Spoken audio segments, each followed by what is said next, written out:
That's going to be down on the physical examinations. These are kind of confusing. To me, I will kind of throw all these into this one. So all of those? Complete history, physical, baseline, and routine, all in baseline? No. What would you call a baseline evaluation? I would think like temperature and just like the little things like blood pressure. Wouldn't that fall under physical though? Yeah, just that That's though. why it falls under physical. That would be, to me, blood pressure, respiratory, temperature, things like that would be your physical examination. Palpitation, osculation, percussion, and things like that, all physical. Symptoms, well, I might throw that under baseline evaluation. Kind of what's how you feeling when you So like why triage. you hear things and everything else. What are baseline laboratory tests? The regular, Baseline what they want to get. regular like your regular blood vitals and stuff like Right, that. so what's about, well, if your baseline, if you want to get baseline of laboratory test, what does that mean? When you compare like the other, like if you do some in the future, you can compare to that baseline. Right, so that's what you're gonna take now for comparison to everything else. Now, what if you're already sick, how is that gonna help? So you're getting better. Treatment, it could be either getting better or you're getting worse, but you've still got that baseline to start everything else out. Ideally, what should you have as a baseline as a patient out there? Blood work. But when should you get it? At the start or at the beginning? Not even more, or at least at some point when you don't think you're sick. So that's where you can really get your absolute baseline on everything else. Because if you have that, and then you went in and you saw you had HIV, you could already start comparing that back to this one already, if you haven't. If not, you're gonna have to start right there. And then routine follow-up care is gonna be looking at what? New physical examinations, new blood work, new tests like that. Oh, okay. I'm not ready for this. Okay.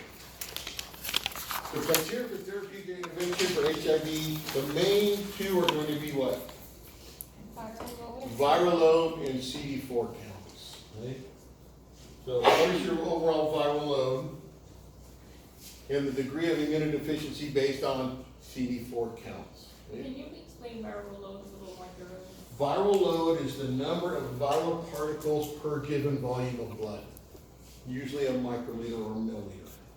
Okay? So that's what that is. That's your total viral load. Per liter of blood? No, not per liter. It's either per microliter, Microliter. or per mil.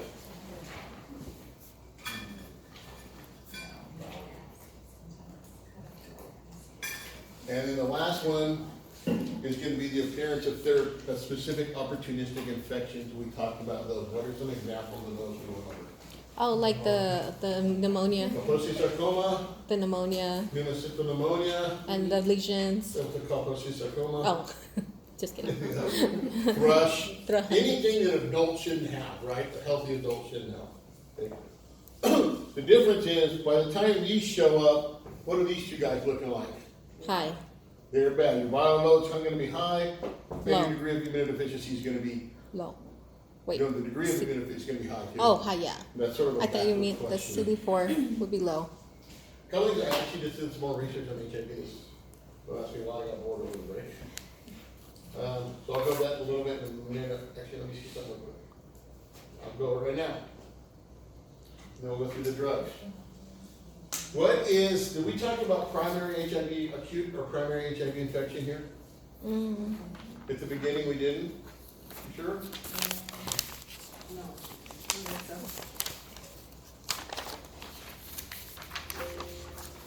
Yeah, we did. Thought we did. Yeah, but I don't remember it. Well, let 2 me weeks see. after is the primary phase. Okay, it could be anywhere from, see, I want to go this right here. So when you look at, that's what it goes to count here. What I'm talking about here, I'll talk about that in a second, the primary infection phase, I'll go to that in a second. But here's your CD4. Remember we talked about category 1 is going to be what? Primary. Greater than 500 per microliter. Category 2 is going to be 200 to 500 basically per microliter. Category 3 is going to be less than 200. That's your CD4 count. That's all we're talking about that. I'll get the numbers on the viral load. It kind of differs from patient to patient. The difference when it comes to so a patient was just infected with HIV. What do you think is going on inside their body? It was barely affected. Starting to fight it. What happens, what do you think happens in terms of your CD4 count, your antibody production, and your viral load? The CD4 goes up. Does it go up? CD4 should start going up initially, right? Because you've got what? You're activating those helper T cells and those B cells, right? Should get an initial bump in CD4. What about your viral load at this point? 0. Is it gonna be higher, Or low. or is It's it gonna be lower than later on? lower than later on. Undetectable, isn't it? Well, we're talking about when you get acute HIV, when you get that primary infection. The, It's low at first. It starts to climb. the 2 weeks, or when, So they did a study, so they looked at the different, and with people, about 85% of people coming off acute HIV infection, and they did 70 patients. The range was from 5 days post, Infection. Infection? infection, is the word, infection on word, to up to, I think, 72 days. So there's a huge range to average about 2 weeks, 2 to 3 weeks, right? So during that time, what do you think's going on in terms of these two? well, the CD4 is high and the viral load is low. It's low but climbing So the CD4 is gonna be, high.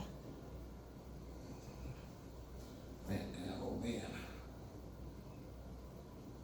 Gonna be going up, Yeah, so you're gonna be behind the viral load, low. It's Low but climbing.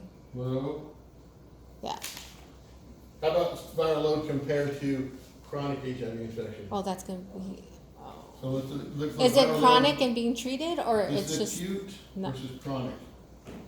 What's it gonna be higher? high chronic? acute. Okay, but are they being treated? So we got one acute higher, and we got several chronic or higher, Okay. right?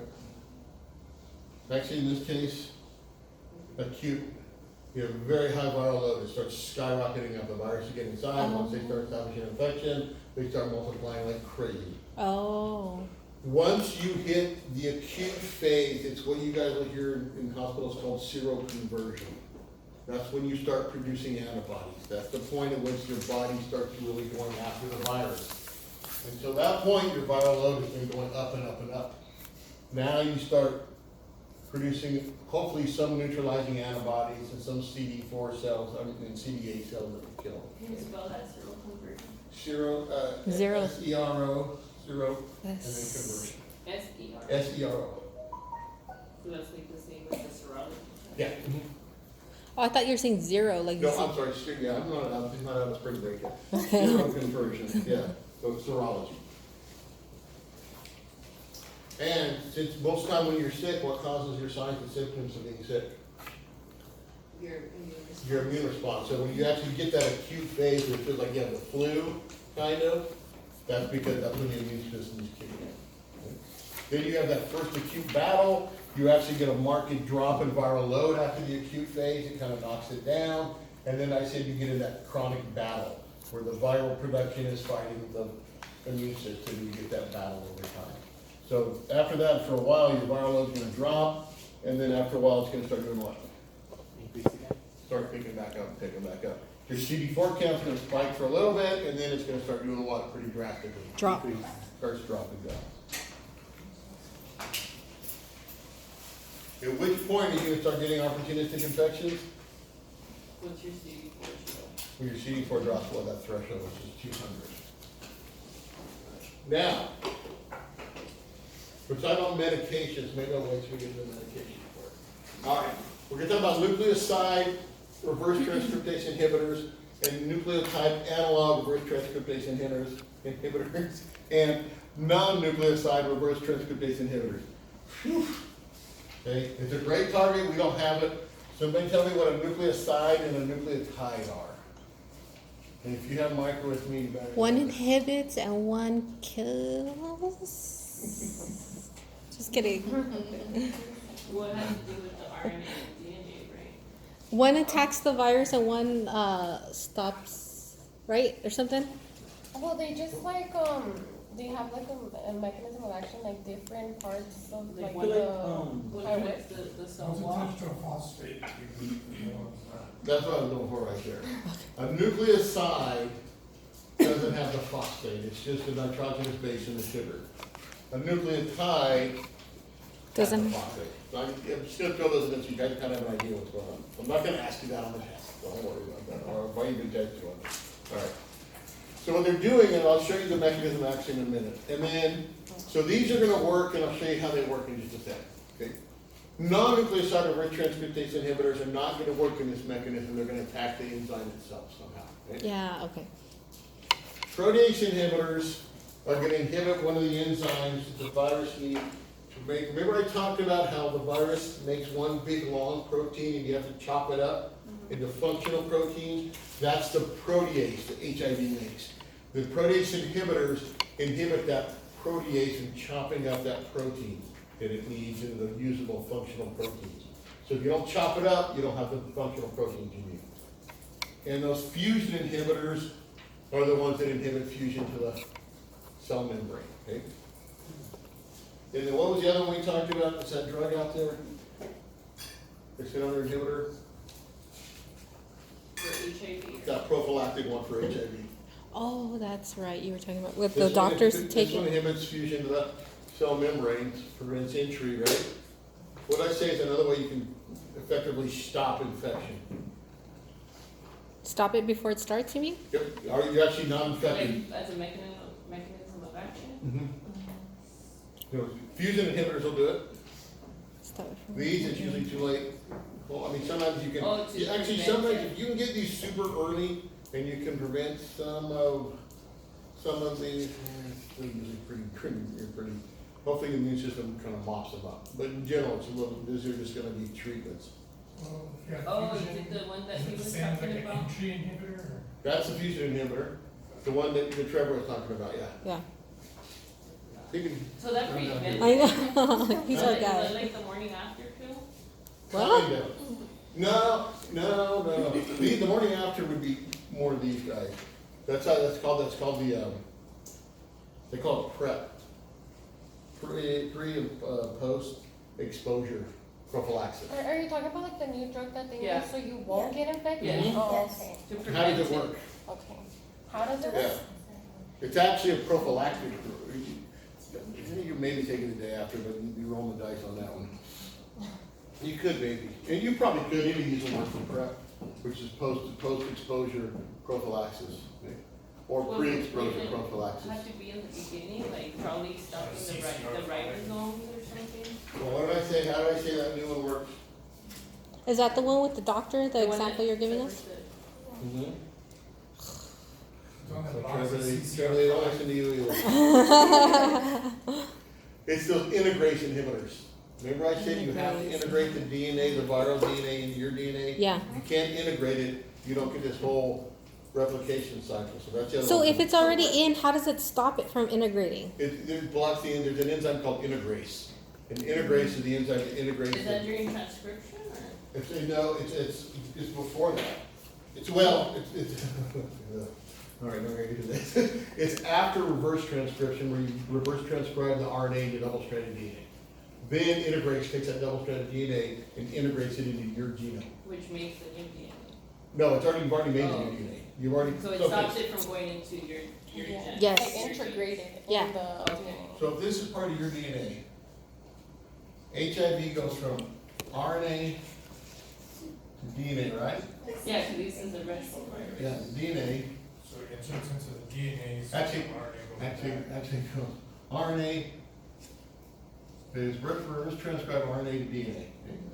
Now, that's why when you say transcription, it's kind of in the middle there. It's reverse transcribed to DNA, and it gives it double-stranded DNA, right? That double-stranded DNA is one that integrates in there. Then you go through regular transcription and translation.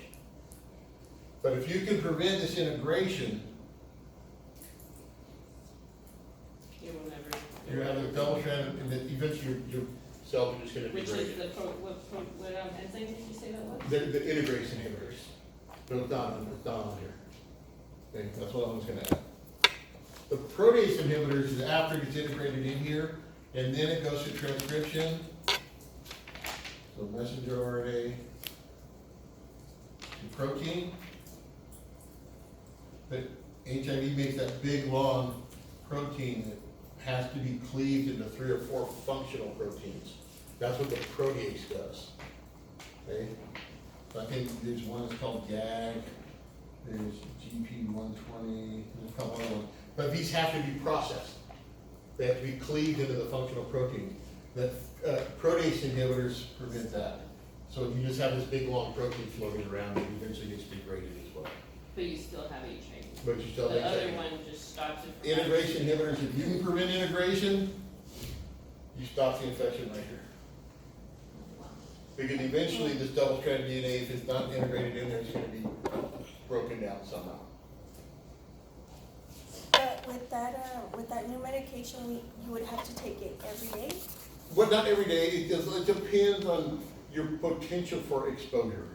Oh, the next picture shows So how long do you everything. take it for? How long did you, It depends on what so if you you're. were exposed, that, you've been taking it for 2 weeks, you're exposed, how long do you continue? Oh, this one, the integration inhibitors, the one I don't have on here, The next picture shows it.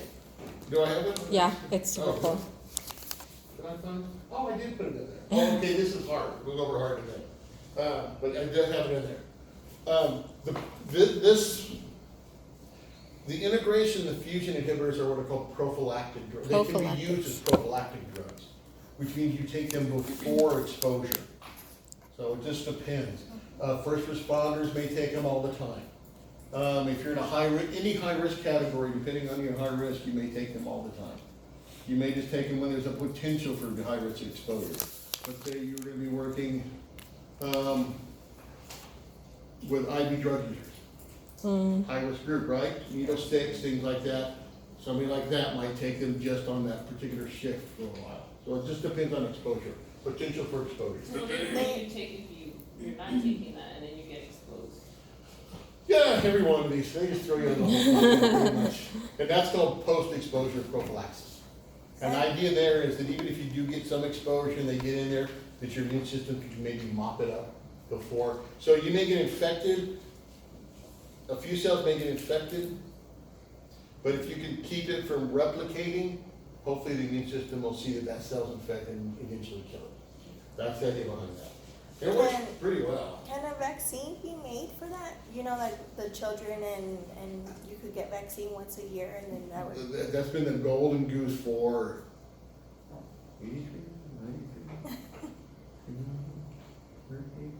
Almost. 40 years. 45 Yeah. years. They have trouble doing it because when we talk about most vaccines make antibodies, and the antibodies are gonna block one of those ligands for the receptor that they need to get in. That's usually the way they work. So you prevent fusion by that way. HIV is really weird. It kind of keeps that ligand in until it interacts with the cell, and when it interacts with that cell, you get a conformational chain, that ligand snaps out. What a Yeah, it's jerk. just crazy. I mean, that's why some people think, oh, somebody made this virus, right? But they just, that's why they've got trouble doing it. They have, however, found a small group of people that make highly effective neutralizing antibodies. And they're protective, and they think those long-term non-progressors may also make some of those too. So they're trying to take those antibodies and artificially induce them in other patients. That's cool. That's what they're trying to do. So they've been searching, they quit trying to do, they haven't quit. They haven't been successful inducing everybody to make those antibodies by just giving them little pieces of the virus, like GP 120 and those. So they're still doing that, but they're also now trying to replicate they're searching for people who seem to make these antibodies and trying to replicate those in a vaccine. So hopefully, they've got, we always say this, my guess is, and I'm being optimistic, the next 5 years or so, they may have a vaccine of some sort. I think they're getting close. But every time they think they're getting close, what happens? Somebody comes and pulls the rug out from underneath it, so here it is, these are different. So HAART stands for highly active antiretroviral therapy. You ever see that? That's what they put patients on, HAART. Okay? And here are all the different ones we're going to talk about. GP 120, GP 41. Here's integrase, that's the one I was talking about. Here's the protease here. Here's the viral RNA, the capsid, and the reverse transcriptase. So these guys are already what? They already make them and package them up inside there, so they're ready to go. So now you get what? You get infection. That's fine, it's like somebody had a whiteboard, they drew it, and then they took a picture of this. So that you've got entry, so if you have those fusion inhibitors, CD4 receptors, CCR5 or CXCR4, co-receptors, if you can block those, you prevent what? Entry. Entry. So you stop it. You stop this here. I mean, they have it there, but you stop this, is what you really stop, right? Okay, now it gets inside. You start making viral RNA, what can you do now? Stop it. Reverse transcriptase inhibitors. You prevent the virus from reverse transcribing its viral RNA to double-stranded DNA. Mm-hmm. If it doesn't make double-stranded DNA, it stops right there. Mm-hmm. Okay? So no viral double-stranded DNA. Now, you've got the little yellow guy, which is what? Integrase. Integrase. Integrase is gonna come in, grab onto this double-stranded DNA, drag it into the nucleus, and integrate it into your genome. So the integrase inhibitors are gonna do what? Stop it. Stop that part. Okay? So hopefully, this is why that prophylactics, if you can get them on it quick enough and you can stop this, that you can stop infection sometimes. But once you get this, it's a done deal. Okay? Mm-hmm.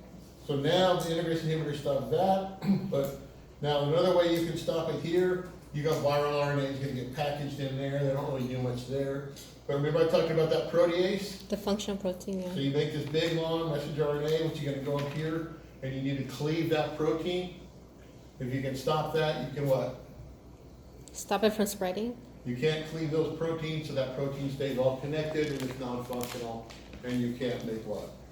The Babies. receptors and all the other stuff you need. Okay. So those are all the different targets. What was that other target? Can you find another target on there? If I said, just one test question. Oh, Find me God. a new drug target. So we already said receptors and ports of entry.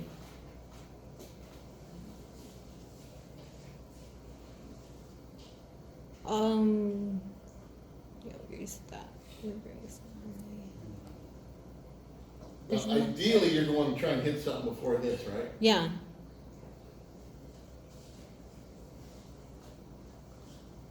Right here where sorry. The viral, RNA. Yeah, hit it there. Okay, well, that's a big chunk. It's one of those reverse transcriptase inhibitors. It's been targeted pretty good. Now, you could try, on this thought, it would be hard, you could try siRNA, which would make double-stranded RNA, which would be degraded by the cell. That might work. They're working on those for some things. Those are pretty tricky, but it would work, potentially. So there's one. you wanna stop it up here. Okay, stop it up, yeah, you definitely want to stop it before here. Before there. There, whatever. Before it gets integrated, okay? That would, you could try siRNA. Do y'all know what siRNA is? Okay, are you supposed to have double-stranded RNA in your body? No. No. No. So siRNA is single, small inhibitory RNA, or iRNA, which is inhibitory RNA. What it does is, if you have RNA here and you want to stop it,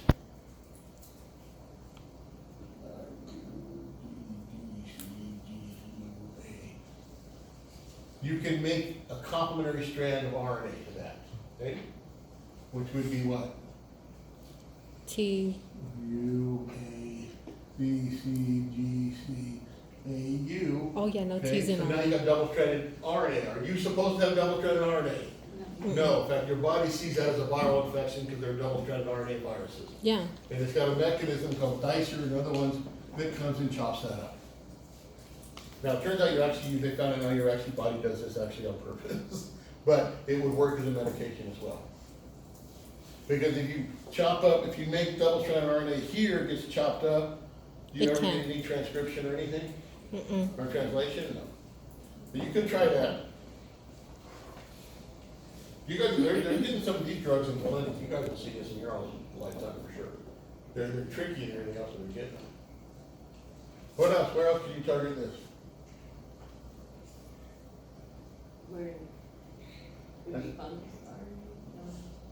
What attracts the virus to a CD4?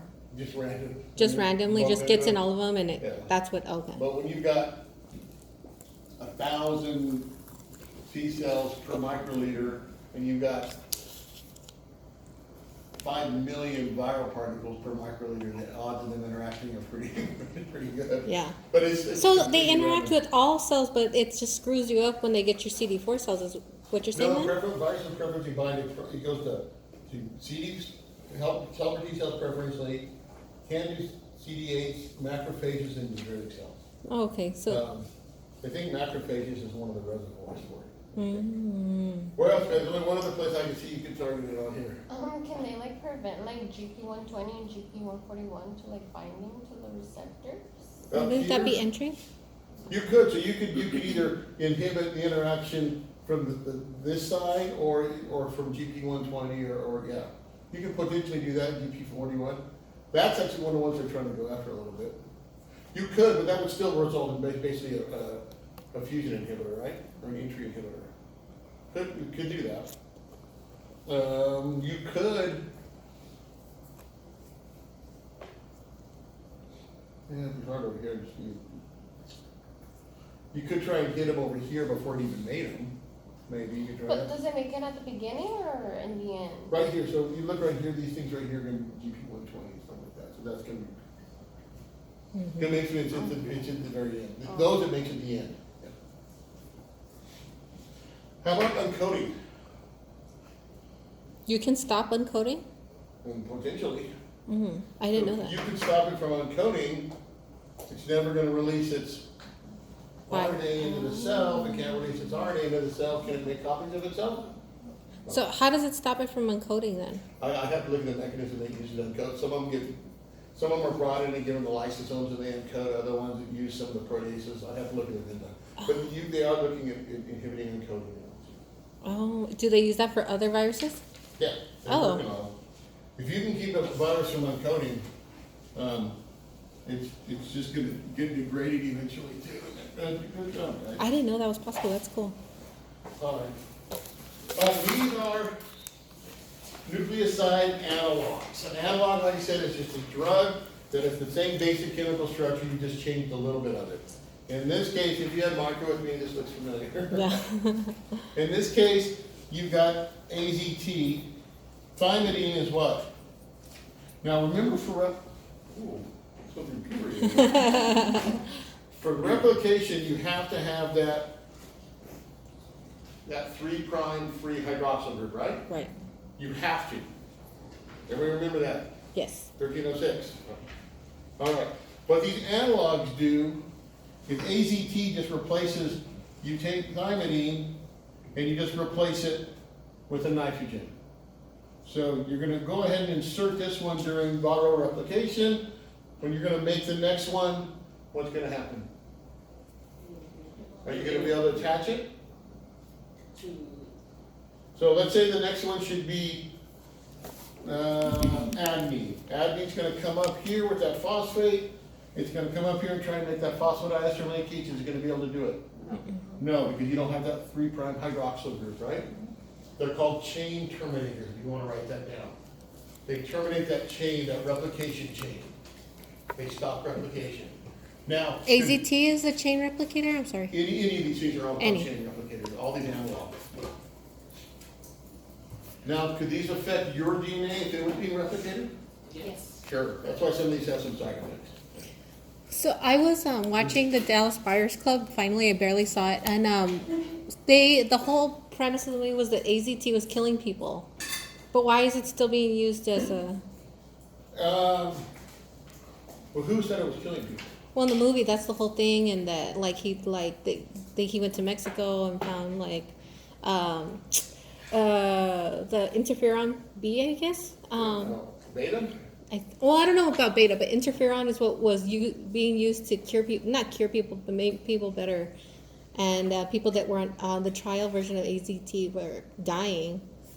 That's the whole premise of the movie. That's the one. Remember, they were selling memberships, not the. Yeah, right, yeah, I remember, We were talking about it. Really good. I'd have to watch the movie and actually have to go back and look and see what really happened. But they had But- first tried to use AZT on cancer patients, according to the movie. Right. And then it didn't work very well, and then they tried it on AIDS patients and it worked worse. So why are they still using it in? It's got some side effects, and it's not the best drug, it just happened to be the first drug.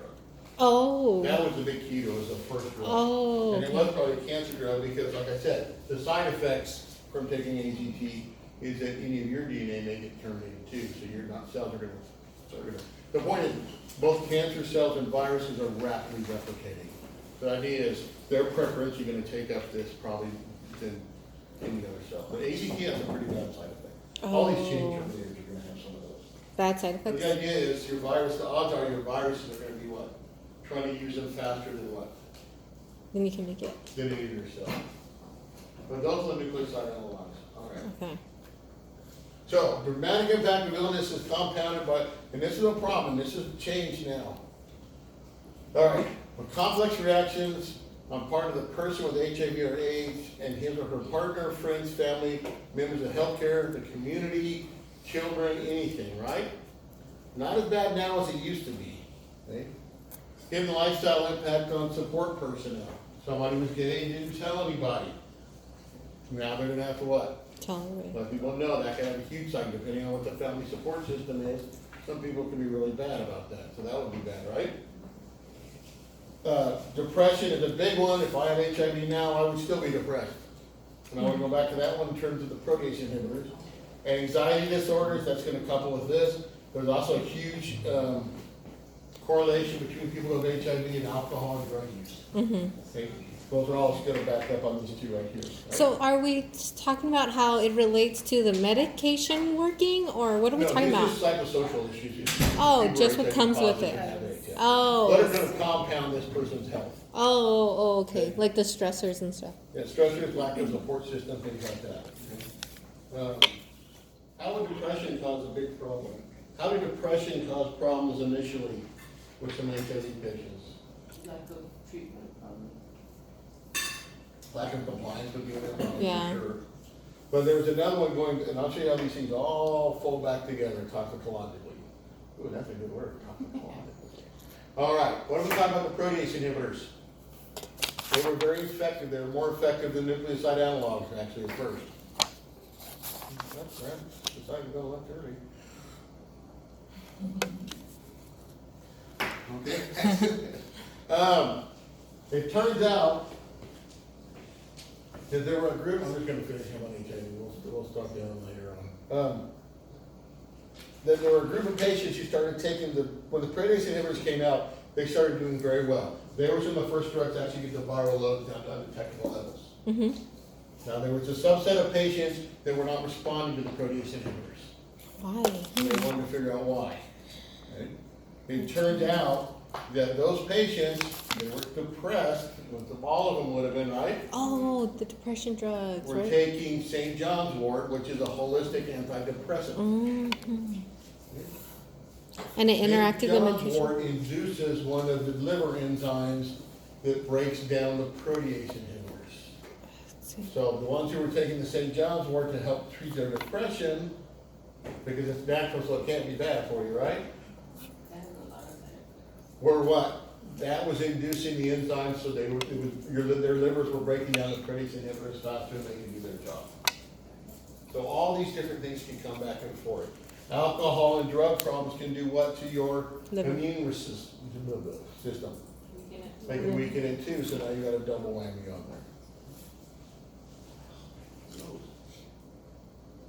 All right. This isn't as big of, so HIV can pass from mother to infant during labor and delivery and through breastfeeding. Okay?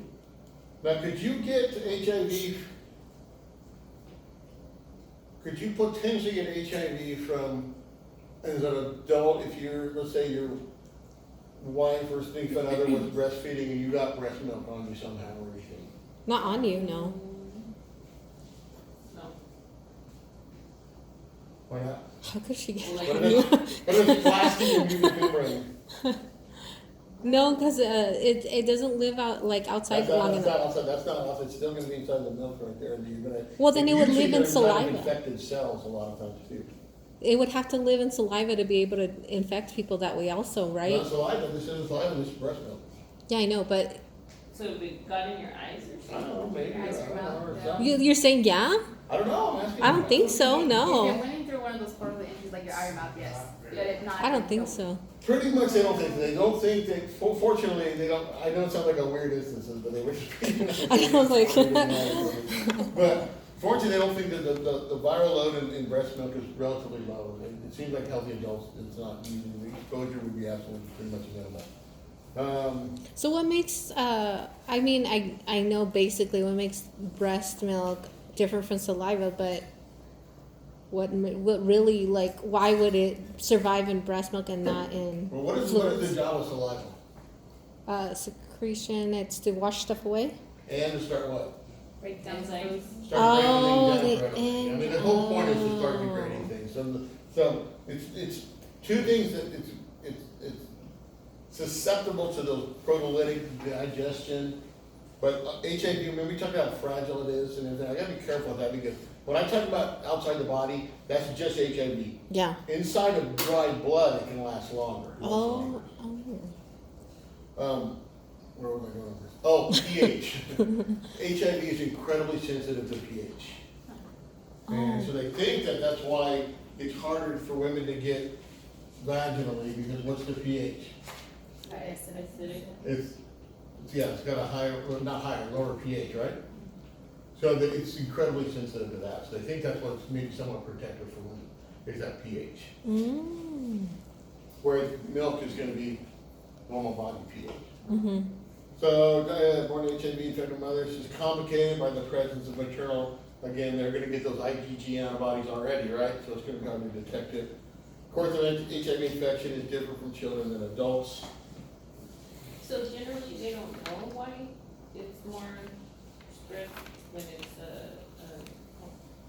like through the gay community? Well, okay, so this was a big concern that when they initially, man, I did not ready to start that. They initially were concerned that you would see this huge explosion in the heterosexual community as well. Mm-hmm. And they didn't see it.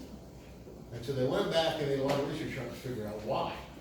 And that's part of it, because vaginal sex, the pH seems, it's just really seems to inactivate the virus a lot. So it's somewhat protective. Okay.